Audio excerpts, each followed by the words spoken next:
काळू धबधब्याच्या परिसरामध्ये अडकलेल्या 50 ते 60 पर्यटकांची सुखरूपपणे सुटका करण्यात आली। माळशेज घाटामध्ये उगम पावणाऱ्या काळू नदीच्या धबधब्यावर हे पर्यटक गेलेले होते। मात्र अचानक पावसाचा जोर वाढला आणि काळू धबधब्याचं पाणी वाढलेलं आहे आणि त्यामुळे हे सर्व पर्यटक धबधब्याच्या परिसरामध्ये अडकले।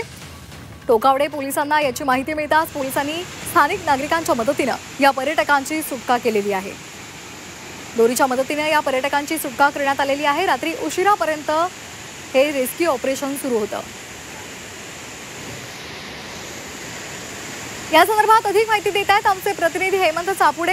हेमंत, आपण पाहतोय 50 पर्यटकांची सुटका करण्यात आलेली आहे। कशा प्रकारचा तो संपूर्ण प्रसंग होता?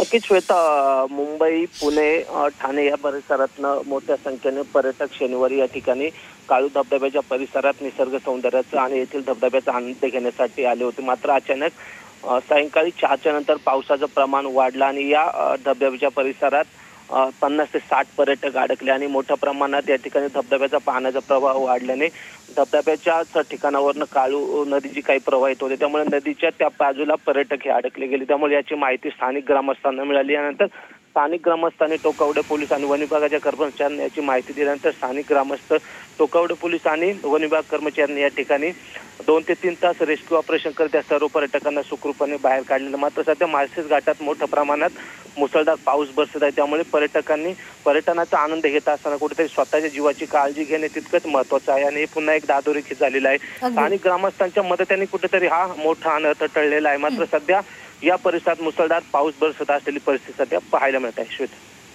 अगदी धन्यवाद हेमंत दिलेल्या सविस्तर माहितीसाठी।